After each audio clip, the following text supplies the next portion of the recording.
when a cheating scandal is uncovered by the association behind the STIC tests. A group of students is called to testify about their marvelous grades. The first one is Lynn, the top student in her class and winner of lots of math competitions. Her mother left a few years ago, after the divorce, and now it's just her and her dad, who has a small teacher's salary. Horror story begins when her dad tries to enroll her in a prestigious school, although she doesn't want to study there because the enrollment fee and the other expenses will cost them a lot of money, and she doesn't want to cause trouble for her dad like that. Lynn demonstrates she can do all the math for the expenses in her head, and the principal is so impressed that she offers her a scholarship, which Lynn happily accepts. Later, while she's taking photos for her ID, she meets Grace, a friendly and rich girl who is more interested in becoming an actress than studying and doesn't mind Lynn being an awkward nerd. The two immediately hit it off and become good friends. Grace's grades have been passable until one day the school announces a new rule. The general average must be around 3.2. Desperate not to fail school and disappoint her parents, Grace asks Lynn to be her tutor, who accepts after some hesitation. On the day of the exam, Lynn tries to be encouraging by pointing out these are the exercises they've practiced, but Grace is still completely lost. Lynn flies through her test, answering everything easily, but she can't stop worrying about Grace. If Grace fails, Lynn will lose the company of the first friend she ever had. At that moment she decides to help her, so she writes the correct answers on an eraser, takes off her shoe, and drops the eraser in it. Then she kicks the shoe back to Grace, who sends her own shoe back. Unfortunately, she kicks it too hard, and it ends up in the middle of the classroom, but thankfully Lynn quickly solves the problem by standing up and stepping on the shoe as she goes to hand in her finished test. Grace uses the eraser and successfully passes the test with a 3.87 GPA. To celebrate, Grace invites Lynn to hang out at her pool, where they're joined by Grace's boyfriend Pat, who is also rich. Grace tells him about their little trick during the test, and Pat sees an opportunity. He offers Lynn a huge amount of money to help him and his friends cheat on all their exams. At first Lynn says no,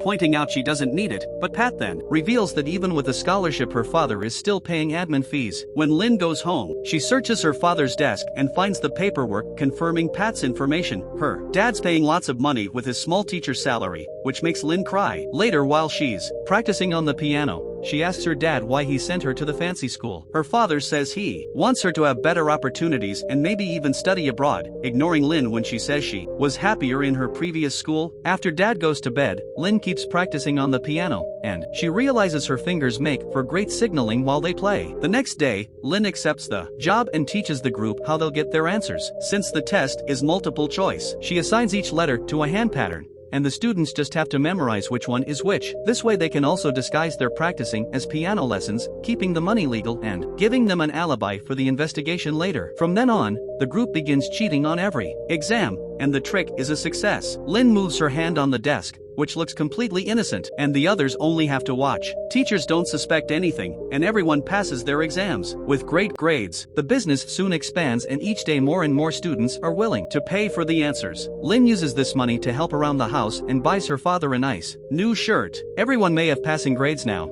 but Lynn is still the best in her class, and the second best is Bank, a real genius like her that doesn't know anything about the cheating business. Just like Lynn, he doesn't have much money. He's in this school thanks to a scholarship. His mother has to pay for his admin fees with a shabby laundromat salary. His memory is outstanding, as proven by the way he can quickly recite pi, but he has no tolerance for cheating. Lynn and Bank aren't really friends, but the school sends them together to math competitions and they easily win them by working together, so they consider each other good acquaintances. After winning first place in Teen Genius, they are called by the principal, who informs them that there is a scholarship abroad that they can apply for. However, there is only one slot, meaning they'll be rivals from now on. Bank feels very nervous under all this pressure, but when he gets home and discovers his old mother is washing by hand because the machine broke, he still prefers to help her rather than study. One day, Bank is approached by classmate Tong, who wants to pay Bank for his help during the exam because the piano code is too hard for him. However, Bank turns him down, not wanting dirty money. During the exam, Lynn continues to use her hand signals, as usual, but since Tong didn't memorize them, he keeps trying to peep at Lynn's paper. Suspecting Tong would try to cheat,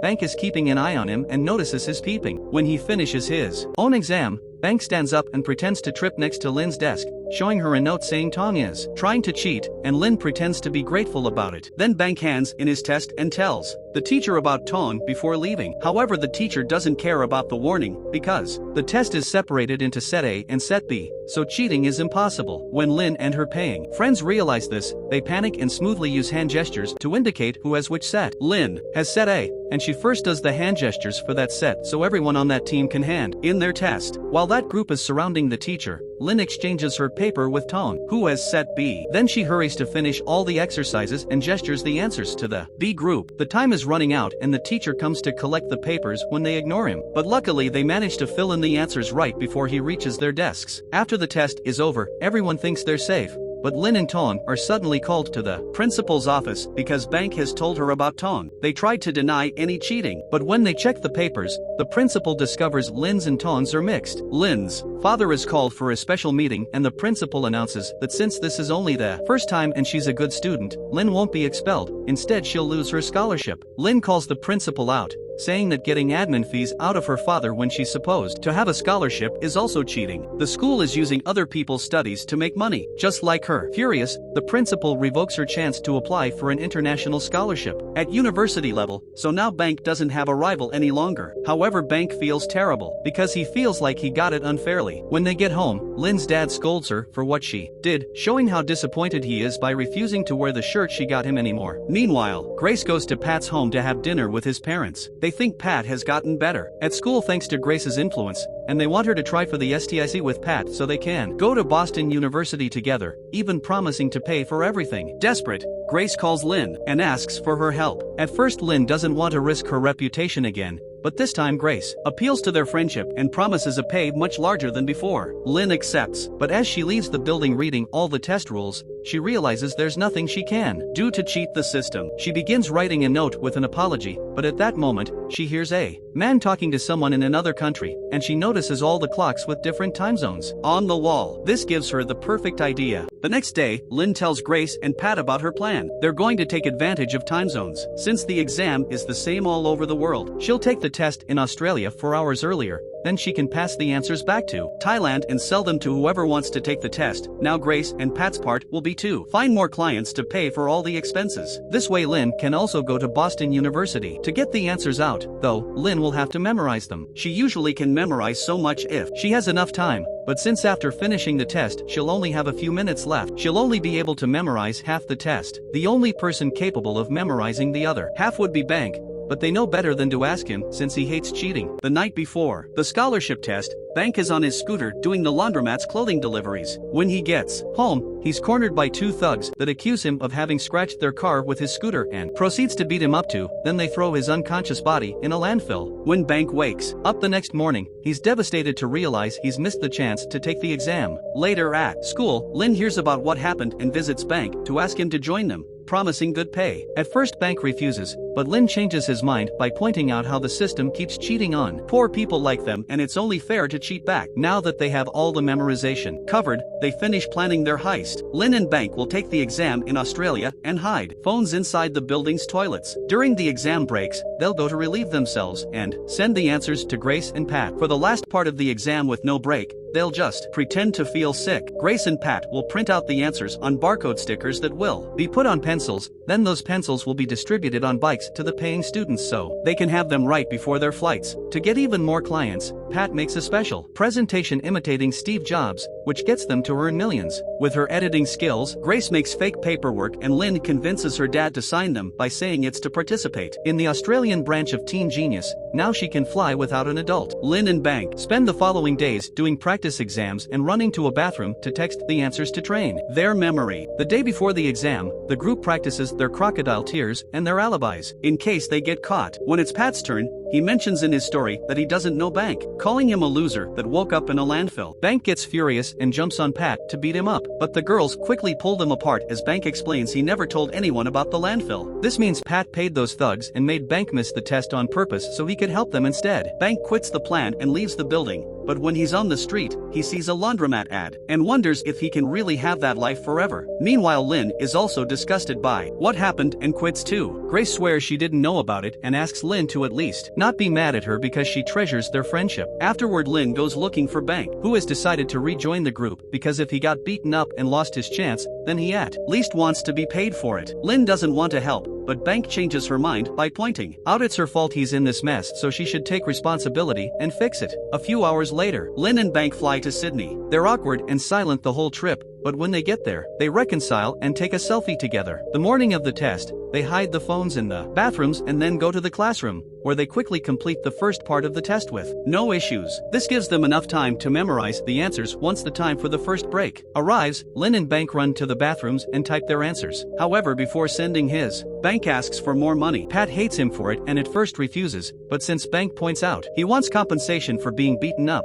Pat sends him half the money and promises to pay the other half after the test. Bank takes it and finally sends his answers. A few minutes later, Lynn and Bank return to the classroom and work on the second half of the test quickly as well. However, during the second break, they start to get in trouble. Bank gets to his stall fast, but it takes him a moment to remember all the answers. He does manage to send them, but the inspecting officer comes to knock on his door after noticing Bank is taking too long in. There, Bank panics and accidentally breaks the toilet lid. He also tries to flush the phone down the toilet and fails, so he gets caught. Meanwhile, Lynn has to wait in line before she gets access to her stall. She manages to send all the answers, but she's also suspected of taking too long. Luckily, she thinks of hiding her phone in her shoes and escapes the bathroom safely. However, outside she discovers Bank being scolded and that all the students are being searched, so she hides the phone in the water cooler before returning to the classroom. Unfortunately, Bank doesn't return and Lynn has to do the last part alone. For a moment she thinks she can't memorize this much, but her hand begins to move unconsciously,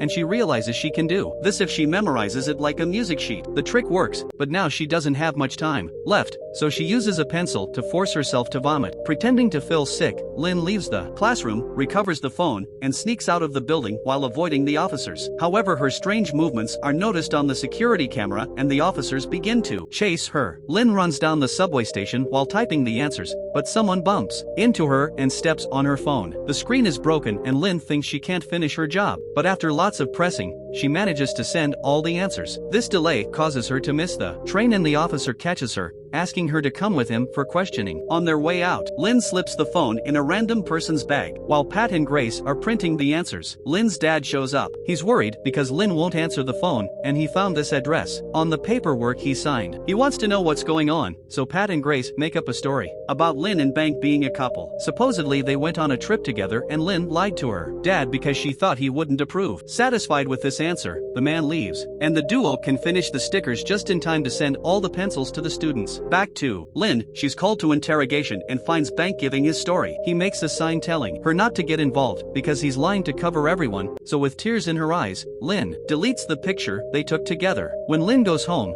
Grace and Pat are waiting for her to invite her to a party to celebrate their success. However, Lynn turns them down. She feels horrible because her scores were cancelled and Bank got suspended, so she refuses to help the couple any longer, pointing out that university exams aren't multiple choice anyway. Then she calls her dad to pick her up, and when he asks about her boyfriend, Lynn has a breakdown and confesses everything to him. This gets her expelled from school. Later, Lynn leaves the group chat, ignoring Grace's pleas for her to join the party. Now she lost a friend and the victory doesn't feel so good anymore. When Lynn tries to apply to a local university to study education, the officer reminds her that a teacher has to impart good morals too, which makes Lynn feel even guiltier. After the interview is over, Lynn is surprised to get a text from Bank, asking her to come over. When she arrives at his home, she notices he's been using the money to greatly improve the equipment of the laundromat. Bank explains he wants to make more money helping other students with their tests, and this time it'll be safer with a wider client base. When Lynn refuses, Bank threatens her to expose the whole affair. However, Lynn tells him she's already made her choice. Sometime later, Lynn goes to see the STIC organization, and with her father's encouragement in mind, she confesses the whole thing.